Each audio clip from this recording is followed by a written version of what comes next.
उमेदवारांच्या बिनविरोध विजयावरून उद्धव ठाकरेंनी भाजपवर निशाणा साधलाय। मतचोरीनंतर आता उमेदवारांची पळवापळवी सुरू झाली आहे, अशी टीका उद्धव ठाकरेंनी केली। बिनविरोधच्या ठिकाणी नव्याने निवडणुका घ्या, अशी मागणी उद्धव ठाकरेंनी केली। तर विधानसभा अध्यक्ष कोणत्याही पक्षाच्या प्रचाराला जाऊ शकत नाहीत। विधानसभा अध्यक्षांना तात्काळ निलंबित केलं पाहिजे, अशी मागणी उद्धव ठाकरेंनी केली।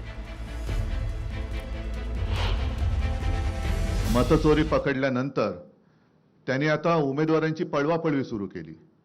साम दाम दंड भेद म्हणजे एवढे निगरगट्ट आणि कोडगे राज्यकर्ते यापूर्वी महाराष्ट्राला तरी लाभलेले नव्हते।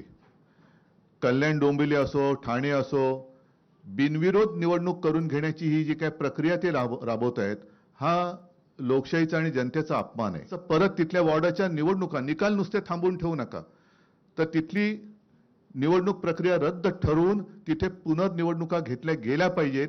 तर तुम्ही लोकशाहीचे रक्षक आहात, नाहीतर तुम्ही म्हणजे निवडणूक आयुक्तांना म्हणतोय की तुम्ही सत्ताधाऱ्यांचे गुलाम आहात। हा जनतेमध्ये एक समज तुमच्याबद्दल होईल, तो होऊ देऊ नका। या स्थानिक स्वराज्य संस्थांच्या निवडणुकांमध्ये बिनविरोध असं पश्चिम बंगालमध्ये झालं होतं। त्या गोष्टींबद्दल कोर्टामध्ये म्हणजे सुप्रीम कोर्टामध्ये भारतीय जनता पक्ष गेला होता, कळलं का? आता त्या पक्षाचं आत्ताच्या या महाराष्ट्रातल्या गोष्टींबद्दलचं काय म्हणणं आहे हे एकदा तरी सांगावं। म्हणजे पश्चिम बंगालमध्ये तुम्हाला चालत नाहीत आणि महाराष्ट्रामध्ये तुम्ही करतात। मला या सगळ्या गोष्टींमध्ये फक्त एकच सांगायचं आहे आपल्याला सगळ्यांना, आणि त्याही राजकीय पक्षांना पण मला हेच सांगायचं आहे की सत्ता ह्या सत्तेचा अमरपट्टा घेऊन कोणीच आलेलं नाहीये।